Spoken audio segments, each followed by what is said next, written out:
Hey there, I'm Leslie, therapist and creator of No Bullshit Healing. And today we're diving into one of the most confusing, painful, and misunderstood experiences people go through in relationships: trauma bonding.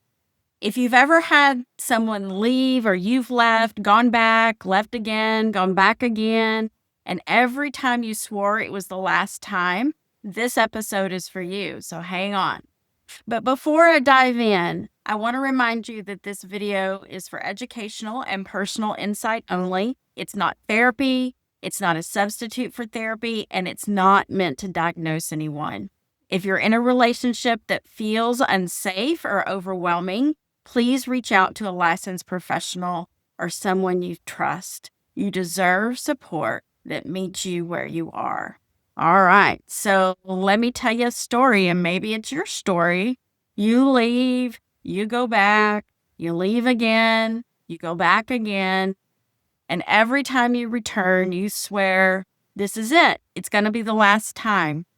That's not inconsistency. That's not weakness. And that's not being stupid.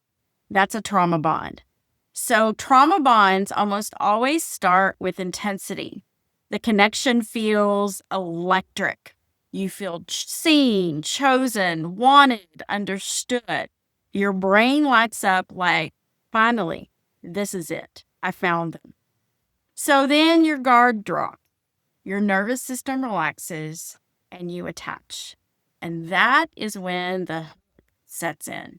Then comes the shift, the withdrawal, the criticism, the coldness, the betrayal again, and the confusion.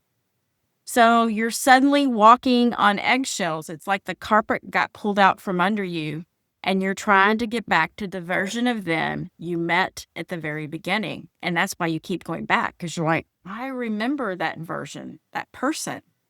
So you start questioning yourself instead of the relationship, that's where the shift needs to be.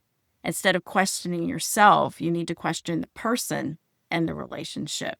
Because love is it's steady, it's consistent, it's an anchor. It's not somebody's one way one day, and then there's somebody else the next day. Everybody has off days.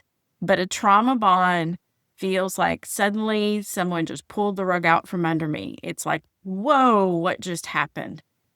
So you start walking on eggshells. You're trying to get back to the version of them that you met at the beginning, and you question yourself.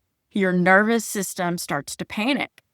So you chase that warmth again you were given in the beginning. You chase the relief. The way I like to explain it is kind of like slots in Vegas, right? You go and you play the coin slots and you win $5,000. Let's say you win $5,000. And your brain remembers what it felt like in that rush to win the $5,000. So it keeps playing the coin slot. And you might win $5 here, $6 here. And so you keep playing, right? You remember what it feels like. You keep going back to chase that rush it felt when you won the $5,000. That, my friend, is a trauma bond. Is sort of has that addictive quality. It's a loop. So here's the loop. They give you just enough affection to keep you invested, but not enough for you to feel safe in relationships, just enough to stay. And by the way, this happens to both men and women. It is not a gendered thing. Men just as much get addicted to a trauma bond. They go back, they come back, they go, they stay, they come back, because you're given just enough to keep staying. There's that little crumb that you get. And so your brain gets stuck in this cycle of pain relief, pain relief, pain relief, and that chemical roller coaster becomes addictive. You're not addicted to the person, you're addicted to the relief that comes after the pain. The withdrawal is painful. It almost is like withdrawing from drugs. It's very painful. And then when you go back, you get the relief. It's like, okay, I'm just going to go back for one more hit. And that's a trauma bond. We all are vulnerable to them. So I think sometimes when people have grown up with a lot of inconsistency or there's some trauma in their background, they're more vulnerable to them. But really anyone can get involved in a trauma loop. Breaking the loop isn't about being stronger or just finally having enough. It's about seeing that pattern clearly enough that it starts to lose its power. It's taking off those rose colored glasses and seeing that person for who they are. And once you can name that cycle, you stop blaming yourself for being in it. Once you understand that it is a nervous system issue, you stop calling it love. You stop calling it my person or my soulmate. Once you see the hook, the drop, and the loop, you cannot unsee it. And that's where your freedom starts to shift. And how do you break a trauma bond? This is the part people don't want to hear, but it's the absolute truth. You have to stop talking to the person. You have to let them go because it is no longer serving you and it is not healthy for you. It's not healthy for your mental health. I want to tell you a story that I often tell clients that I think makes sense. So, the story of the duck and the scorpion. So, there was a duck who was just flowing down the river, enjoying life, doing what ducks do, fishing, loving life. And on the shore is a scorpion. And the scorpion yells to the duck, hey, I need to get to the other side of the river. Do you think you can give me a ride to the other side of the river? And the duck looks at the scorpion and goes, I know who you are. You're a scorpion. And scorpions are not safe. So I cannot give you a ride to the other side. Because if I do that, you will sting me and I could drown. And the scorpion says, I've changed. I'm not the same scorpion that you knew from last time. I've changed. I've become better. I have realized the error of my ways, and now I don't sting. I'm in control of my stinger. And the duck thinks about it and goes, okay, I want to give the scorpion another chance. So I'm going to let you get on my back, and I'm going to take you to the other side of the river. So the scorpion climbs on the duck's back. And the duck starts going to the other side of the river. And in the middle of the river, the scorpion stings the duck. And the duck says, ow, you told me you wouldn't sting me. And he sort of limps his way to the other side. And the scorpion looks at him on the other side of the river as the duck is in the middle of the river drowning and says, you knew I was a scorpion. And I was only doing what scorpions do.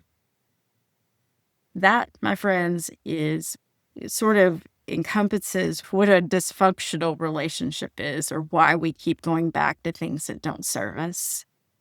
You deserve better than the scorpion who keeps stinging you over and over. And every time you go back, you hope it will be different. Because scorpions do what scorpions do. And a scorpion is always going to be a scorpion. So, release what no longer serves you. That's how you stay safe. And it opens up the opportunity for you to meet someone who can meet you where you are, who can be a steady, safe anchor.